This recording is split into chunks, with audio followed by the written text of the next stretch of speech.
अस्सलामुअलैकुम दोस्तों, कभी कभी हिस्ट्री एक ऐसे मोड पर खड़ी होती है जहां हर एक स्टेटमेंट, हर एक डिसीजन और हर एक वार्निंग पूरी दुनिया का फ्यूचर बदल सकता है। आज हम बात करने वाले हैं रशिया यूक्रेन वार, अमेरिका का फॉर्मर प्रेसिडेंट डोनाल्ड ट्रंप और उसकी वार्निंग की जिसमें थर्ड वर्ल्ड वार का जिक्र किया गया।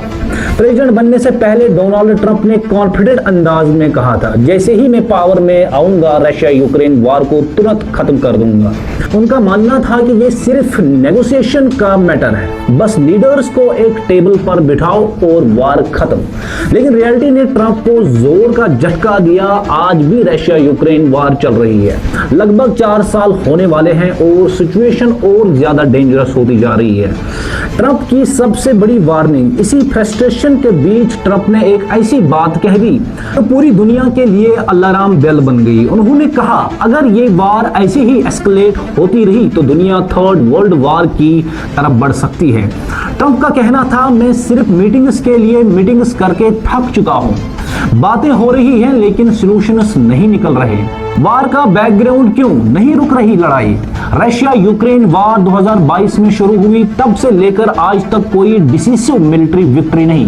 कैजुअलिटीज लगातार बढ़ रही हैं, डिप्लोमेटिक टॉक्स बार बार फेल हो रहे हैं, ग्लोबल टेंशन पीक पर है। इस वार ने अब एक प्रोलॉन्ज्ड और डेडली फेज एंटर कर लिया है। अमेरिका का पीस प्लान और उसका रेसिस्टेंस। अमेरिका ने एक पीस प्लान प्रपोज किया, पहले 28 पॉइंट्स प्रपोजल, फिर उसका रिवाइज्ड वर्जन। आइडिया सिंपल था, रशिया थोड़ा कंप्रोमाइज करे, यूक्रेन थोड़ा कंप्रोमाइज करें और यूरोप सपोर्ट करके। लेकिन प्रॉब्लम यही शुरू हो जाती है, रशिया रेडी नहीं, यूक्रेन रेडी नहीं, यूरोप भी एग्री नहीं। सबसे बड़ा इशू टेरिटरी पीस टॉक्स का सबसे कंट्रोवर्शियल पॉइंट है टेरिटोरियल कंप्रोमाइजेस। ट्रंप का मानना है यूक्रेन को डोनबास रीजन का बचा हुआ हिस्सा भी रशिया को दे देना चाहिए। इस रीजन में आता है डोनेट्स्क, लुहांस्क, ज़पोरिजिया, केर्सन और पहले से ही एनेक्स हो चुका क्रीमिया। ट्रंप का लॉजिक यह है कि इस एरिया को डीमिलिटराइज्ड जोन बना दो, इकोनॉमिक कॉर्पोरेशन शुरू करो और वार खत्म करो। लेकिन यूक्रेन के लिए यह बात मानना ऑलमोस्ट इम्पॉसिबल है।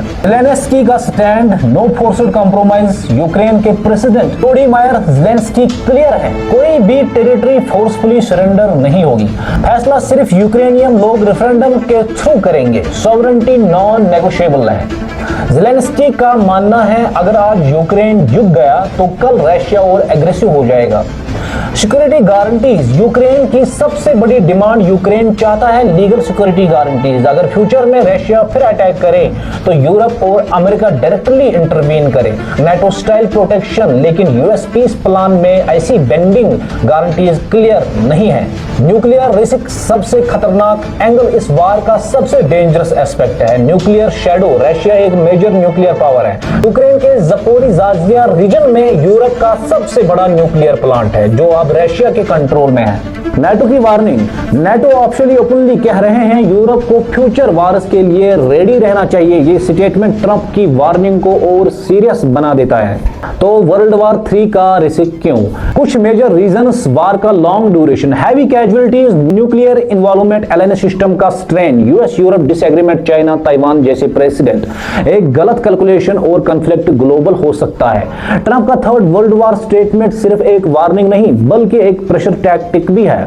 प्रेशर रशिया पर, प्रेशर यूक्रेन पर और प्रेशर यूरोप पर। लेकिन ग्राउंड रियलिटी यह है, यूक्रेन कंप्रोमाइज नहीं करेगा। रशिया और ज्यादा चाहता है, यूरोप सॉवरेनिटी को रिस्क में नहीं डालना चाहता, इसीलिए फ्यूचर अभी भी अनसर्टन है। ये वार रुकेगा या और बढ़ेगा, ये आने वाला वक्त ही बताएगा। चैनल को सब्सक्राइब शेयर जरूर कीजिए ताकि नई आने वाली हर वीडियो आप तक पहले पहुंचे। दीजिए इजाजत, अस्सलाम वालेकुम।